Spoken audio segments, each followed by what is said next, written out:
Yes, hey, Leo Susan, du bist immer noch etwas ölig, hä? Ja, ich habe den Becher genommen. Ich hatte einfach den Eindruck, heute mal was zu machen, was ich noch nie gemacht habe. Und ich habe diesen drüber gelegt, aber es sah wirklich nicht nach viel Öl aus. Aber es läuft. Hast eben auch nicht so lange Haare wie ich. Und es läuft so richtig runter, aber Bei ich kann mir jetzt wirklich wär's sagen, mich würde es wundern, wenn das bei dir wäre. Das wäre richtig so richtig Richtig ölig. gut. Hey, stark. Ich habe ein, zwei Fragen für die Message, die sehr praktisch ist, das Next Step. Ich liebe dieses Rad, dieses Konzept. Jetzt eine Frage. Leute sagen vielleicht jetzt aber, hey, schön und gut, aber wie weiß ich jetzt zum Beispiel, Jesus ähnlich werden in der Arbeit? Gibt es da eine Übersicht? Gibt es da das ist Jesus ähnlich werden und das nicht? Gerade für Leute, die vielleicht frisch im Glauben unterwegs sind, was könnt ihr damit auf den Weg geben? Also das ist ja das Coole, wir haben ja bewusst auch im Buch, gibt es ein ganzes Kapitel über die Arbeit, wo wir ganz verschiedene Themen auch erwähnen. Das kann man ja dann einfach durchlesen und da bekommt man ja Ideen. Und wenn man das Buch ist nicht einfach so, wir sagen schwarz auf weiß, so muss es sein, sondern man droppt Ideen rein, dass einfach weiß, das gibt es für Optionen. Und es kann ja sein, zum Beispiel, du sagst, ja, ich kenne 2 Christen in der Firma, die sind auch gläubig, lass uns mal einmal pro Woche zusammen einen Kaffee trinken und zusammen beten für die Firma. Kann einen ganz praktischen Start sein. Aber es kann auch bedeuten, dass du ehrlich wirst an der Arbeit, was auch immer. Verstehst du? Es gibt ganz viele Möglichkeiten. Was würdest du sagen, ist es nicht auch ab und zu einfach okay, so zu bleiben, wie man ist? Also, ich muss es anders sagen. Also, Jesus nimmt uns ja an, wie wir sind. Dürfen wir nicht einmal mal sagen, komm, jetzt immer das Selbstoptimierung. Das,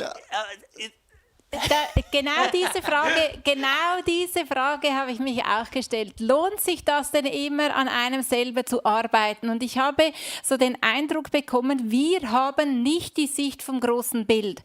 Das heißt, diese kleinen Schritte, die wahrscheinlich niemand juckt, denken wir, ob wir jetzt an uns selber arbeiten, am Charakter oder nicht. Aber Gott allein weiß, wenn wir bei diesen kleinen Schritten treu sind, was er eben Größeres mit uns vorhat und A geht nicht ohne B. Und das hat mich beeindruckt, weil ich nie weiß, was eigentlich noch in meinem Leben Gott vorhat und ob das wichtig ist, dass ich jetzt eben genau da das Fundament richtig lege zum Beispiel oder dass ich an diesem klitzekleinen Ding richtig arbeite. Weißt du, wenn du so einen Jenga-Tower hast, den du machst mit den Hölzern, ist es eben extrem entscheidend, dass die richtig und schön genau gelegt sind vom Anfang an. Das spielt für die unteren keine Rolle, aber für die oberen, die draufkommen. Und das ist für mich der Punkt, wieso ich motiviert bin, einfach daran zu arbeiten, wo Gott den Finger drauflegt, weil ich nicht weiß, was kommt noch. Denn noch eine Sache, das ist eben auf das Alter werden Eigenschaften immer extremer, also im Guten wie im Schlechten. Wenn man sagt, nein, ich werde mich verändern, ich bin so, ich bin.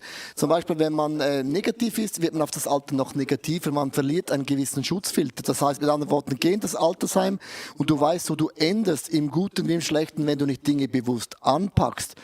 Und darum, man kann gar nicht stehen bleiben, das ist das Gefühl so quasi, das Leben bleibt stehen, auch die Natur bleibt nicht stehen. Natur hat 2 Bewegungen, nach vorne oder rückwärts. Es gibt nie einen Stillstand. Das heißt auf der einen Seite, dass wir sagen, ich möchte mich verändern lassen, die Bereitschaft und der Heilige Geist sagt, wo. Ja, und dann, wenn man es dann runterbricht in ganz kleine Schritte, ist es auch nicht so ein Ding, weil es ist ja machbar, es gibt ein Erfolgserlebnis und dann man geht ganz, ganz kleine Schritte und wenn man das bei jedem Bereich macht, ist es gar nicht so anstrengend und das wird dann auch zu einem Lebensstil auf lange Zeit, wo man sagt, ja, ich verändere mich, ich entwickle mich und das Resultat ist bei den Leuten einfach, man sieht es dann irgendwann schon, am Anfang siehst du es nicht, aber in ein paar Jahren siehst du die Frucht immer. Ich habe immer gesagt meinen Leuten, hey, schreib mir nie eine Karte, bleib so wie du bist. Das ist gut gemeint. Ich habe noch eine letzte Frage, liebe Leute. Vielleicht interessiert die euch auch zu Hause. Also hört gut zu, nicht ausschalten, okay? Jetzt, ich habe gesagt, die kleine... Heute ist alles fresh. Zum Beispiel ist es ja, du hast das Bild vom Fass gegeben und das tiefste Brett definiert die Höhe des Wassers, definiert den Erfolg, definiert also auch nicht die Kraft. Jetzt gibt es vielleicht Leute, die online zuschauen und die haben in einem Bereich zum Beispiel eben Krankheit. Haben sie eine Krankheit, die sie nicht so schnell besser machen kann und den Gesundheitszustand, was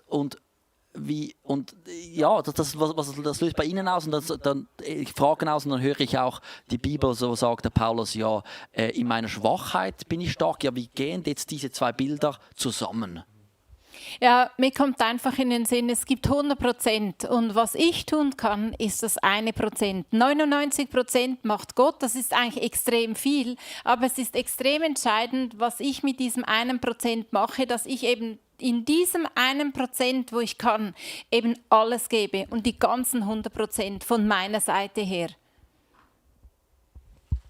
Ja, genau, würde ich auch sagen. Oder es ist auch so, wenn man eine Krankheit hat, gibt es auch da immer Optionen, wie man sich entwickeln kann. Es ist nicht einfach so, ich bin jetzt einfach im Bett, sondern man kann sagen, okay, ich bin im Bett, okay, ich beginne zu beten oder ich beginne Worship zu hören oder was auch immer. Wir haben auch eine Frau gekannt, die war so krank und hat gesagt, ja, ich sterbe einfach nicht. Und hat sie gesagt, ja, vermutlich bin ich noch da, um für meine Verwandtschaft zu beten. Und die hat einfach jeden Tag gebetet, weil gewusst habe, alles andere macht keinen Sinn. Also hat sie auch einen Next Step gemacht irgendwo. Hey, vielen Dank für das. Vielen Dank alle, die online dabei waren. Wenn du jetzt ganz frisch eingeschaltet hast, bleib unbedingt dran. Wir werden in Kürze mit der zweiten Celebration starten und wieder mit der Churchbox. Also unbedingt schau das rein. Und ich freue mich auf das Jahr mit euch. Wir freuen uns auf das Jahr mit euch und wünsche einen wunderbaren Start. Möchtest du noch für uns beten? Ja. Das wäre mega schön. Mache ich gerne. Und himmlischer Vater, ich möchte dir einfach Danke sagen, dass du dich herabneigst auf jede einzelne Person, weil es heißt, du salbst mir das Haupt mit Öl. Und das nehme ich jetzt in Anspruch und das ist mein Gebet für jede einzelne Person, die zuschaut. Du salbst unser Haupt mit Öl. Im Namen Jesus. Amen. Amen, Amen. Wir sehen uns in der Gebetswoche.